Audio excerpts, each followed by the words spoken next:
Praise the lord. దేవుడి నామానికి మహిమ కలుగును గాక. ప్రియమైన దేవుని బిడ్డలారా, ఈ రోజున, ఈ దినమున, ఈ క్షణమున ఇంతవరకు కూడా మనం బ్రతికి ఉన్నామంటే కేవలం దేవుని యొక్క కృప మాత్రమే. ప్రియమైన దేవుని బిడ్డలారా, మనం ఎన్నోసార్లు ఆలోచిస్తూ ఉంటాం, ఎందుకు ఈ బ్రతుకు నాకు, ఎందుకు ఈ క్షణాన నేను ఈ రీతిగా ఎందుకున్నాను అని ఎన్నోసార్లు ఆలోచిస్తూ తప్పుడు ఆలోచనలతో లేదా తప్పుడు విధానంలో నడుస్తూ ఉంటాం.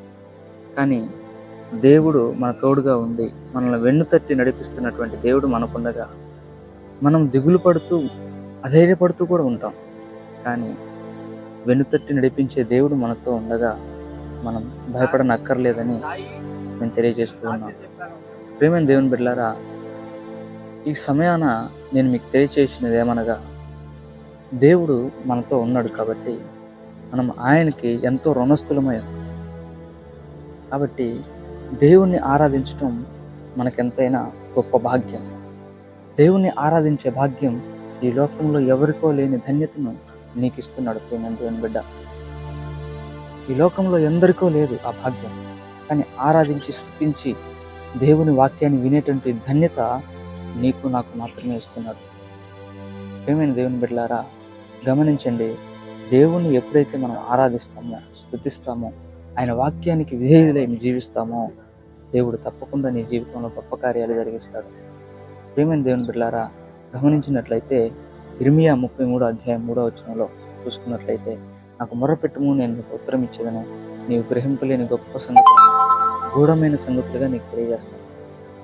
అంటే నీవు ఏ పరిస్థితిలో ఉన్నా కానీ దేవునికి మొర్రపెట్టినప్పుడు ఆయన నీ మొరని ఎలా వింటాడంటే, ఆయన చెవితో విని నీకు ఉత్తరం ఇచ్చే దేవుడు. అంటే నీకు ముందు ఏదైనా జరగబోయే విషయాన్ని కూడా ఆయన నీకు తెలియజేస్తానని చెప్తున్నాడు. అంటే ముందు జరగబోయే విషయం నీకు తెలియజేసినప్పుడు నీవు ముందు జాగ్రత్త పడటానికి సిద్ధపడతా ఉంటావు. సపోజ్గా ఎగ్జాంపుల్గా ఏదైనా ఉందనుకో, ఎదురుగా నువ్వు వాహనం తోలుతున్నప్పుడు, ఎదురుగా ఏదైనా వాహనం వస్తున్నప్పుడు తగు జాగ్రత్తను తీసుకుంటావు. కాబట్టి అదేవిధంగా మనం ఏదైనా ముందు జరిగేది దేవుడు చూపించాడంటే తగు జాగ్రత్తగా మనం ఉంటాం. కాబట్టి నువ్వు ఏ పరిస్థితి వచ్చినా సరే దేవునికి మొరపెట్టడానికి నువ్వు ఫస్ట్గా మొదటిగా సిద్ధంగా ఉండు. ఇంట్లో పరిస్థితిని బట్టి దేవుని మందిరం మానేయటం కానీ, ఇంట్లో ఆర్థిక పరిస్థితిని బట్టి కానీ దేవుని సన్నిధానికి వెళ్లకుండా ఉండటం కానీ, అలాంటిది చేయకుండా నువ్వు ఎప్పుడైతే ఎట్టి పరిస్థితి వచ్చినా సరే, ఏ పరిస్థితిలో ఉన్నా సరే దేవుని మందిరానికి ముందుగా వెళ్ళి దేవుణ్ణి ఆరాధిస్తావో, మనస్ఫూర్తిగా ఎప్పుడైతే దేవుని ఆరాధిస్తావో, అప్పుడు ఖచ్చితంగా ఎన్నడూ ఎప్పుడు ఎక్కడ లేనటువంటి గొప్ప మార్పులను నీ జీవితంలో దేవుడు ఖచ్చితంగా జరిగిస్తాడు. ప్రేమైన బిడ్డలారా, గమనించండి, ఎప్పుడు ఎక్కడ ఎన్నడూ లేనటువంటి ఆశ్చర్యమైనటువంటి కార్యాలు నీ జీవితంలో జరిగించి నీ కుటుంబాన్ని ఒక ఉన్నతమైన స్థానంలో నిలబెట్టడానికి దేవుడు సంసిద్ధంగా ఉంటాడు. ఇట్లా కాకుండా ఎంతోమంది మందిరానికి వెళ్లకుండానే దేవుడు దీవించాలి, మందిరానికి రాకుండానే దేవుడు దీవించాలి. ఇంకొంతమంది ఏంటంటే ఆదివారం వెళ్ళారంటే చాలు, బైబిల్ తీసుకెళ్ళి ఎక్కడో పెడతారు, మళ్ళీ దాన్ని ఆదివారం వచ్చారంటే దాన్ని తీసుకొని వస్తుంటారు. కానీ దేవుడు ఆ రీతిగా మనకు చెప్పాల, అనుదినము మనం ఆయన సేవించే వారమై ఉన్నాం, అనుదినము ఆయన ఆరాధించే వారమై ఉన్నాం. నీ ఉదయాన్ని లెగుస్తున్నామంటే అది దేవుని కృప.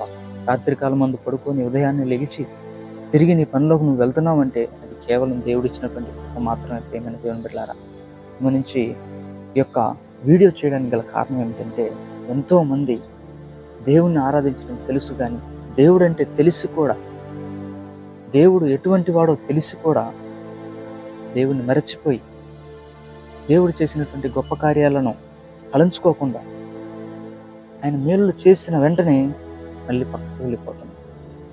ఆ రీతిగా ఉండకుండా దేవుడు చేసినటువంటి మేలులను బట్టి ఆయన కృతజ్ఞతలమై, ఆయన చేసిన మేలు నీ జీవితాంతము ఆయన స్తుతించినా కూడా నీవు ఆయనకి ఇంకా రుణపడే ఉంటావు. కానీ ప్రేమైన దేవుని బిడ్డలారా, ఆయన నిన్నేమీ అడగట్లేదు. కానీ నలిగినటువంటి హృదయంతో నువ్వు ఎప్పుడైతే దేవుణ్ణి ఆరాధిస్తావో, మనస్ఫూర్తిగా నీ పూర్ణమైన హృదయంతో దేవుణ్ణి ఎప్పుడైతే ఆరాధిస్తావో, దేవుడు ఖచ్చితంగా నీ మరణ ఆలకించి నీ కుటుంబ పరిస్థితులు కావచ్చు, ఫైనాన్షియల్ పరిస్థితులు కావచ్చు, లేదా ఆర్థిక సమస్యలు కావచ్చు, ఏ సమస్య నుండైనా సరే దేవుణ్ణి ఖచ్చితంగా విముక్తిని కలగజేస్తాడు. అదేవిధంగా నువ్వు ఏ పరిస్థితిలో ఉన్నా సరే దేవుణ్ణి ఖచ్చితంగా స్తుతించడం మాత్రం మర్చిపోవద్దు. ఎందుకంటే ఆదివారం వచ్చిందంటే దేవుని స్తుతించాలి అనే ఒక్క కాంటాక్ట్తో మాత్రం ఉండవద్దు. ఆదివారం స్తుతించండి, సోమవారం స్తుతించండి, మంగళవారం స్తుతించండి. ప్రతిరోజు నీవు దేవుణ్ణి స్తుతించడానికి కొంత సమయం అంటూ నీవు కేటాయించుకోవాలి. దేవుని స్తుతించడం అనేది ఒక గొప్ప భాగ్యం. దేవుని స్తుతిస్తే నీ స్థితులన్నీ కూడా మారిపోతాయి. స్తుతి ద్వారా నీ పరిస్థితి మారుతుంది. స్తుతించడం ద్వారా నీ స్థితిగతులన్నీ మారిపోతాయి. కనుక ప్రియమైన దేవుని బిడ్డలారా, గమనించి దేవుని స్తుతించి ఆయన ఆరాధించవలసిందిగా మనందరినీ ప్రేమతో కోరుతూ, ఆయనకు ఎప్పుడు కూడా మనం రుణస్థులమయ్యే ఉంటాం కాబట్టి మనందరినీ ప్రేమతో కోరుతూ, దేవుడు ఈ కొద్ది వాక్యాన్ని దీవించి ఆశీర్వదించి మీ వినికిడిలో స్థిరపరచునుగాక. ఆమేన్. Praise lord.